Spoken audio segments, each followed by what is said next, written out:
Saat ini ku datang Tuhan, ku datang bersujud padamu.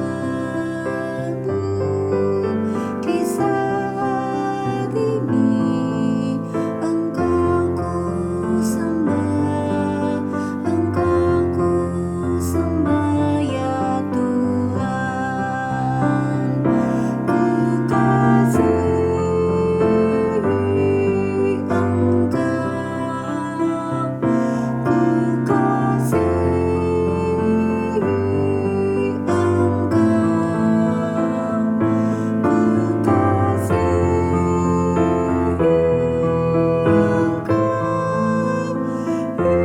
Yesus Tuhanku.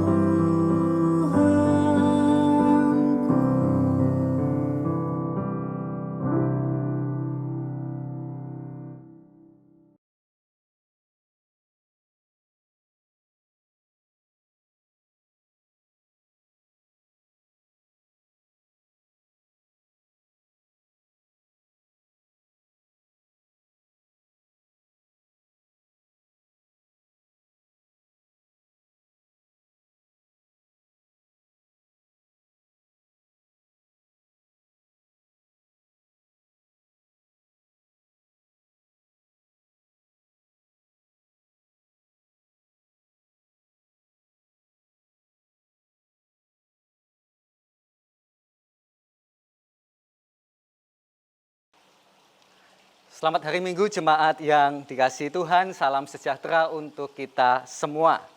Bapak, Ibu, dan anak-anak yang terkasih di dalam Tuhan Yesus Kristus, perumpamaan di dalam Matius 25 yang menjadi bacaan Alkitab hari ini, sebenarnya diberikan Tuhan Yesus kepada para murid dalam sebuah latar belakang, dalam suatu konteks bagaimana kita semestinya menanti dan menyikapi kedatangan Tuhan kembali. Pasal 24 ayat 3 menjelaskan situasi itu. Ketika Yesus duduk di atas bukit Zaitun, datanglah para murid kepadanya untuk bercakap-cakap sendirian dengan dia. Kata mereka, "Katakanlah kepada kami, bila manakah itu akan terjadi? Dan apakah tanda kedatanganmu dan tanda kesudahan dunia?" Nah, pertanyaan para murid itulah yang kemudian direspon, kemudian dijawab oleh Tuhan Yesus. Salah satunya dengan pengajaran yang memakai perumpamaan. Bahkan bukan hanya satu perumpamaan, tetapi sebenarnya ada beberapa perumpamaan yang diberikan oleh Tuhan. Nah, perumpamaan-perumpamaan itu sebenarnya saripatinya satu hal saja. Prinsipnya sama, yaitu bagaimana para murid itu menanti, memiliki sikap yang benar dalam menyambut kedatangan Kristus. Karena itulah saudara-saudara sekalian, bagaimana kita membaca dan juga sekaligus memahami perumpamaan tentang talenta dalam bacaan hari ini, maka kita letakkan dalam bingkai kedatangan Tuhan kembali. Bapak, Ibu, Saudara yang dikasihi Tuhan, banyak orang yang akhir-akhir ini mengaitkan pandemi COVID-19 dengan kedatangan Tuhan kembali. Atau mungkin lebih tepatnya mengatakan bahwa pandemi ini sebagai tanda-tanda akhir dunia, sebagai tanda-tanda akhir zaman. Banyak orang mengatakan bahwa inilah tandanya akhir dunia itu sudah sangat dekat dan Tuhan akan segera datang kembali. Nah, terlepas tentang kebenaran pernyataan itu, tetapi yang jelas Bapak, Ibu, Saudara sekalian, sejarah dunia mencatat bahwa sebenarnya sudah sejak lama, sudah sejak ratusan bahkan ribuan tahun yang lalu, manusia berusaha mencari tahu, bahkan melakukan hitung-menghitung kapan sebenarnya akhir dunia, kapan tanggal persisnya Tuhan itu akan datang kembali. Jadi bukan hanya akhir-akhir ini saja, tetapi sudah ratusan bahkan ribuan tahun yang lalu manusia coba hitung-menghitung, coba mencocokkan. lalu kemudian mengeluarkan sebuah prediksi kapan tepatnya akhir dunia ini. Ada banyak kelompok-kelompok termasuk dari kekristenan sendiri yang coba mengotak-atik info di dalam Alkitab. Ya, ayat Alkitab dicari, digali sedemikian rupa, lalu dihitung, lalu dengan cermat dicocokkan sehingga keluarlah hari tanggal prediksi kapan Tuhan Yesus itu akan datang. Tetapi kenyataannya adalah sejarah dunia juga mencatat prediksi-prediksi itu ternyata tidaklah tepat. Saudara mungkin masih ingat sekian tahun yang lalu beredar bahwa 2012 itu adalah tahun ya di mana dunia akan berakhir. Bahkan diprediksi juga tanggalnya adalah 12 Desember 2012, 12 begitu. Tetapi apakah terjadi? Lalu kemudian muncul juga prediksi-prediksi yang lain seperti dari seorang yang bernama Ronald Wayland memprediksi bahwa dunia itu akan berakhir tahun 2011. Lalu dia revisi bukan 2011 tetapi 2012. Karena tidak terjadi direvisi lagi 2013. Dan yang terakhir 2018 dia memprediksi bahwa Kristus itu akan datang kembali pada 9 Juni 2019. Dan lagi-lagi saudara-saudara sekalian, prediksinya tidaklah tepat. Dan bukan hanya di luar negeri tetapi di Indonesia juga pernah ada suatu sekte gitu ya yang memprediksi bahwa 1 Juni 2015 adalah hari pengangkatan. Bahkan sampai-sampai kemudian presiden pun disurati. Tetapi bukannya diangkat. Kelompok itu justru malah diangkut oleh petugas keamanan. Jemaat yang dikasihi Tuhan, demikianlah reaksi, respon begitu ya. Yang kerap kali terjadi dalam menyambut, menyikapi kedatangan Tuhan. Didasari dengan rasa takut, rasa cemas, rasa ngeri bagaimana kedatangan Tuhan itu, maka kemudian banyak orang mencoba-coba menghitung-hitung, lalu kemudian memprediksi kapan kedatangan Tuhan kembali. Dengan ekstrem bahkan ada yang sampai meninggalkan pekerjaan, meninggalkan keluarga, menjual harta benda untuk mengikuti kelompok yang melakukan prediksi-prediksi seperti itu. Merasa bahwa itulah tindakan atau sikap yang terbaik di dalam menanti dan menyambut kedatangan Tuhan. Tetapi di sisi yang lain ada juga pribadi yang tak peduli, malah cuek, atau bahkan berdiam diri, menganggap bahwa kedatangan Tuhan itu tak perlu disambut dengan sesuatu yang istimewa atau serius, menganggap bahwa kedatangan Tuhan itu sebagai peristiwa yang tak perlu dipersiapkan. Jadi ada yang sangat ekstrim meresponnya, tetapi ada juga yang justru malah tak melakukan apa-apa. Nah, sikap mana yang semestinya menjadi sikap kita sebagai pengikut Kristus yang benar dalam menyambut dan menantikan kedatangannya kembali? Nah, lewat perumpamaan talenta inilah Tuhan Yesus menunjukkannya.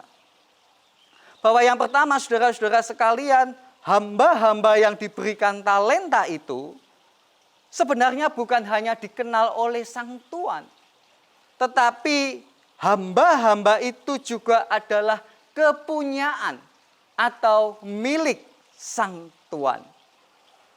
Dari ayat 15 kita peroleh informasi bahwa hamba-hamba itu diberikan sejumlah talenta menurut kesanggupannya, menurut kemampuannya. Itu artinya Sang Tuan sebenarnya tahu dan kenal seperti apa hamba-hambanya. Tetapi yang jauh lebih penting adalah bahwa hamba-hamba itu yang diberikan talenta itu maka sebenarnya adalah kepunyaan Sang Tuan. Di ayat 14 kita mengetahui bahwa sang tuan itu memanggil tuan-tuannya, memanggil hamba-hambanya. Sebenarnya dalam terjemahan bahasa Inggris, saudara-saudara sekalian, muncul frasa his own servants. Ya, bukan hanya his servants tapi his own. Artinya, hamba-hamba ini adalah milik kepunyaan sang tuan sendiri. Bukan hanya talentanya, tetapi siapa yang diberi kepercayaan itu, hamba-hamba itu juga adalah kepunyaan sang tuan. Apa artinya? Artinya adalah bahwa seluruh hidup seorang hamba itu adalah kepunyaan sang tuan, dan oleh karena itu kebanggaan seorang hamba bukanlah pada dirinya sendiri, tetapi bagaimana dia membahagiakan sang tuan lewat pelayanan yang dia kerjakan. Seorang hamba tidak boleh berpuas pada pencapaian-pencapaian dirinya sendiri, tetapi mesti berpuas ketika sang tuan itu disenangkan. Ketika sang tuan itu digembirakan, disitulah sang hamba itu berpuas. Mengapa? Sebab segala sesuatu, segala kepunyaan, segala yang dimiliki, itu sesungguhnya adalah milik sang tuan. Bukankah demikian juga dengan kehidupan kita hari ini? Segala hal yang kita pandang sebagai prestis atau sebagai kebanggaan diri kita, maka sesungguhnya itu adalah milik Tuhan, bukan milik kita sendiri. Apa yang hari ini ada di dalam hidup kita yang seolah-olah nampaknya itu melekat dalam diri kita, entah itu materi atau non-materi, maka sesungguhnya kita harus mengakui dan menyadari itu semua milik Tuhan. Bahkan hidup kita, bahkan diri kita, itu adalah milik Tuhan. Jika segala sesuatu itu sesungguhnya adalah milik Tuhan, maka tentu ada konsekuensinya. Konsekuensinya adalah ketika kita menanti kedatangan Kristus kembali, sang tuan itu, maka seorang murid Kristus, saya dan juga Bapak Ibu, bersama dengan anak-anak, mestinya kita tak boleh menyombongkan diri. Apa yang bisa kita sombongkan? Karena segala sesuatu yang kita miliki itu sesungguhnya adalah titipan yang dipercayakan oleh Tuhan kepada kita. Itu semua adalah kepunyaan Allah. Dan dalam menanti kedatangan Tuhan kembali sudah semestinya kita ini eling lan waspodo gitu ya. Dalam kerendahan hati bahwa apa yang kita miliki itu sesungguhnya dipercayakan oleh Allah untuk kita kelola. Kerendahan hatilah yang kemudian akan menuntun saya dan juga Bapak Ibu sekalian, jemaat sekalian, bahwa kita ini bukan pemilik. Kita ini bukan pemilik, tetapi kita ini adalah penata layan. Penata layan dari sang tuan. Seseorang yang diberi kepercayaan untuk mengelola kepunyaan sang tuan. Karena itu kalau hari ini Tuhan mempercayakan diri kita mungkin dengan materi yang lebih banyak daripada sesama kita, lebih berlimpah, maka baiklah kita jangan sombong, tetaplah rendah hati, karena kita hanyalah penata layan yang dititipi untuk suatu saat dipertanggungjawabkan di hadapan Tuhan. Makin besar materi yang Tuhan percayakan, janganlah kita membesarkan atau menaikkan standar hidup kita, tetapi besarkanlah, naikkanlah standar pemberian kita. Tetapi sebaliknya, kalau seolah-olah nampaknya Tuhan belum mempercayakan materi yang lebih banyak, belum mempercayakan kelimpahan itu di dalam hidup kita, maka baiklah juga kita ini tidak iri dengan kepunyaan sesama kita. Sebab Tuhan mengenal diri kita. Mungkin Tuhan ingin kita lebih banyak belajar dulu, supaya kelak jika kelimpahan itu diberikan, maka kelimpahan itu mendatangkan manfaat, bukan justru mendatangkan kesombongan dalam kehidupan kita.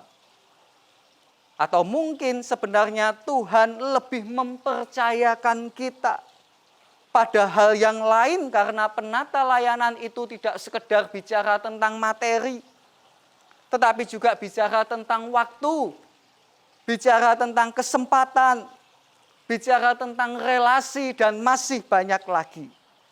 Karena itu ada begitu banyak hal yang sebenarnya pantas kita syukuri. Dan sekaligus kita hidup dalam kerendahan hati karena kita ini bukan pemilik. Kita hanyalah penata layan yang dipercaya untuk mengelolanya. Hingga saatnya nanti ketika Tuhan datang, kita mesti bertanggung jawab. Apakah yang kita kerjakan telah menyenangkan hati Sang Tuan? Apakah telah menggembirakan hati Tuhan atau tidak? Yang kedua, jemaat yang dikasihi Tuhan, kesegeraan dan kesetiaan adalah respon seorang hamba yang dipercaya, yang lalu kemudian dipuji oleh tuannya. Hamba yang dipuji oleh Sang Tuan dengan ungkapan, baik sekali perbuatanmu, hai hambaku yang baik dan setia, di ayat 21, menunjukkan sebuah sikap kesegeraan dalam respon tanggung jawab yang diberikan kepadanya. Ayat 16 menunjukkannya, segera pergilah hamba yang menerima 5 talenta itu. Lalu di ayat 17 juga menunjukkan bahwa hamba yang kedua juga melakukan kesegeraan yang sama. Padahal saudara-saudara sekalian, kalau kita lihat perumpamaan ini, Sang Tuan ini sedang pergi ke luar negeri yang mungkin membutuhkan rentang waktu yang lama. Tetapi gitu ya, meskipun ada ruang waktu yang sebenarnya tidak perlu langsung mengerjakan, tetapi hamba yang pertama dan hamba yang kedua tidak memilih itu. Hamba yang dipuji itu segera melakukan apa yang menjadi tanggung jawabnya. Meskipun nampaknya ada ruang loh untuk menundanya. Untuk nanti sajalah kalau Sang Tuan itu hampir kembali. Tapi tidak seperti itu. Banyak orang saudara-saudara sekalian menunda-nunda dalam mengerjakan apa yang menjadi tanggung jawabnya. Nanti saja Tuhan saya berubah kalau saya sudah lulus sekolah lah. Nanti saja Tuhan kalau saya sudah berkeluarga, baru saya akan melakukan ini dan itu seperti apa yang Tuhan perintahkan. Nanti sajalah Tuhan. Bahkan mungkin saya dan juga jemaat sekalian, saudara sekalian, mungkin adalah pribadi yang juga kerap menunda gitu ya, untuk mengerjakan firman Tuhan dalam kebaktian minggu. Nanti sajalah besok Senin atau besok Selasa, minggu depan juga masih bisa gitu.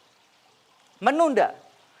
Nah, kesegeraan adalah sikap hamba yang dipercaya dan dipuji oleh Sang Tuan. Itulah yang semestinya bagian kita dalam menanti, menyambut kedatangan Tuhan kembali. Sikap yang lain yang ditunjukkan dan yang diharapkan oleh Sang Tuan adalah kesetiaan yang muncul dalam pujian Sang Tuan itu.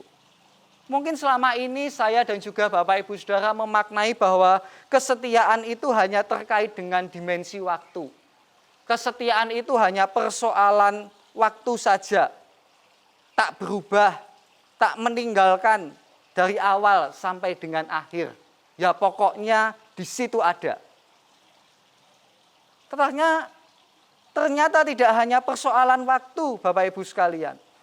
Karena hamba yang ketiga di ayat 26 tidak dikatakan tidak setia loh. Ia ditegur dengan mengatakan, Sang Tuan itu mengatakan bukannya tidak setia, tetapi hamba itu jahat dan malas. Apa artinya? Artinya adalah kalau kita mau mengerti tentang kesetiaan, maka kita perlu membandingkannya dengan apa itu kemalasan. Jadi kesetiaan itu bukan berbicara tentang persoalan waktu saja, tetapi juga bagaimana kita mengisi waktu atau kesempatan yang diberikan Tuhan itu. Jangan merasa kalau saya sudah pelayanan sekian belas tahun, maka saudara bisa menyebut setia. Enggak, belum tentu. Kesetiaan ukurannya bukan berapa lama saya bertahan dalam sebuah pelayanan. Tetapi bagaimana sebagai seorang hamba itu bertanggung jawab dalam mengisi waktu dan kesempatan yang Tuhan berikan. Hamba yang setia bukan bicara 10 atau 20 tahun pelayanan di tempat yang sama. Jangan-jangan hanya karena nyaman saja. Bukan itu. Tetapi sekali lagi, kesetiaan adalah ketika kita bertanggung jawab, mengerjakan dengan sebaik-baiknya apa yang menjadi tugas tanggung jawab seorang hamba yang dipercayakan oleh Sang Tuhan. Bapak, Ibu, dan juga anak-anak yang dikasihi Tuhan, nanti menyambut kedatangan Tuhan, baiklah tak perlu direspon dengan ketakutan-ketakutan yang ekstrim, dengan kecemasan-kecemasan yang berlebihan, tetapi juga tidak dengan sikap yang cuek, yang lalu berdiam diri, tak mau tahu. Begitu. Tetapi hari ini kita mau belajar lewat perumpamaan talenta, sambutlah kedatangan Tuhan dengan menjadi hamba yang menyadari bahwa segala sesuatu yang hari ini ada di dalam diri kita, bahkan hidup kita, itu adalah kepunyaan Tuhan. Dan itulah juga yang menjadi pengharapan kita. Kalau segala sesuatu itu adalah miliknya, kalau segala sesuatu itu adalah kepunyaannya, maka kita percaya hidup kita ada di tangannya. Bahkan bukan hanya hidup kita, hidup dan mati kita ada di dalam tangannya. Tuhan mengatur sedemikian rupa dan kebaikan adalah bagian yang senantiasa Tuhan sediakan. Bagian kita, saya dan juga saudara sekalian, adalah kerendahan hati, kesegeraan, dan hidup dalam kesetiaan ketika kita ini menanti kedatangan Tuhan. Sampai pada akhirnya, saya dan juga Bapak Ibu sekalian, dan juga anak-anak, dimanapun saat ini berada, sampai suatu saat, sampai pada akhirnya, kita mendengar suara yang mengatakan, "Hai hambaku yang setiawan, mari masuklah dalam kebahagiaan Tuhanmu." Kiranya Tuhan menolong kita. Amin.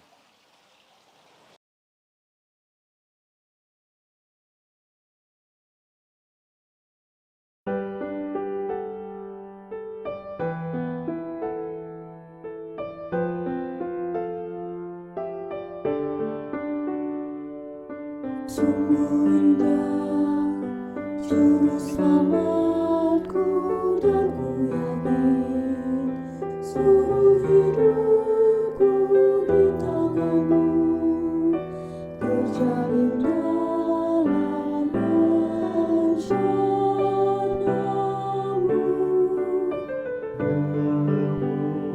Kau memanggilku dan memimpinku, Roh yang kudus mengajarku, hidup benar di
Rohmu yang kudus mengajarku untuk hidup benar di matamu.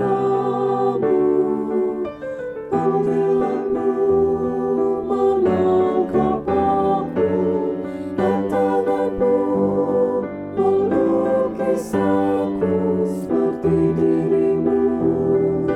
Ini doaku, Tuhan, bantu agar isi hidupku,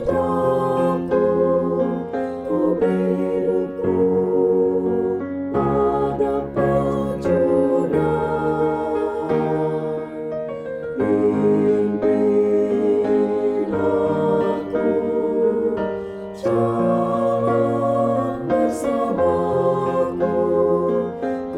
hidupku padamu Tuhan, Sang Penjunan.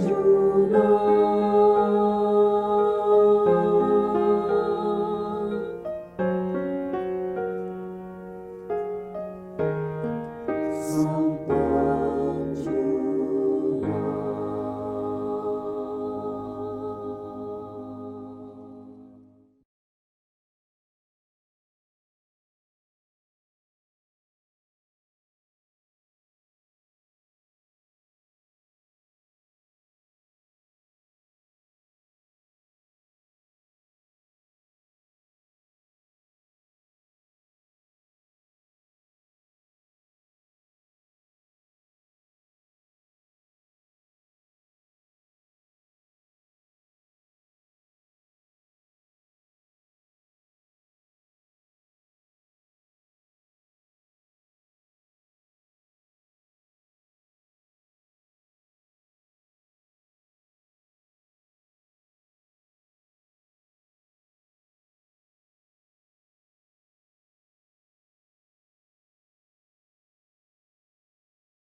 Sungguh inginkah engkau lakukan hal besar, jangan tunggu tiba saatnya. Kini tugasmu kerjakan dengan baik benar. Jadilah sumber dunia, jadilah sumber dunia, jadilah sumber dunia. Mungkin ada yang terhibur karena sinarnya. Jadilah sumber dunia.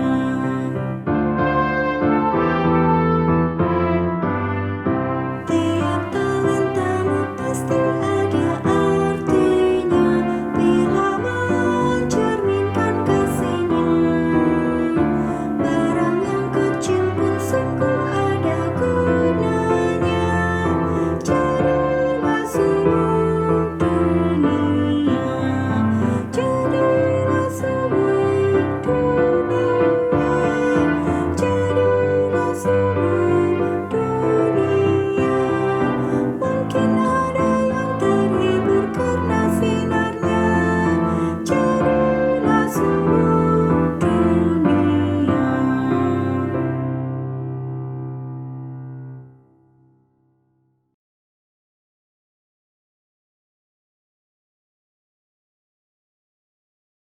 Jemaat yang dikasihi Tuhan, Bapak, Ibu, dan juga anak-anak, mari bersama kita menerima berkat dari Tuhan. Tuhan memberkati kita dan melindungi kita. Tuhan menyinari kita dengan wajah-Nya dan memberi kita kasih karunia. Tuhan menghadapkan wajah-Nya kepada kita dan memberi kita damai sejahtera. Amin.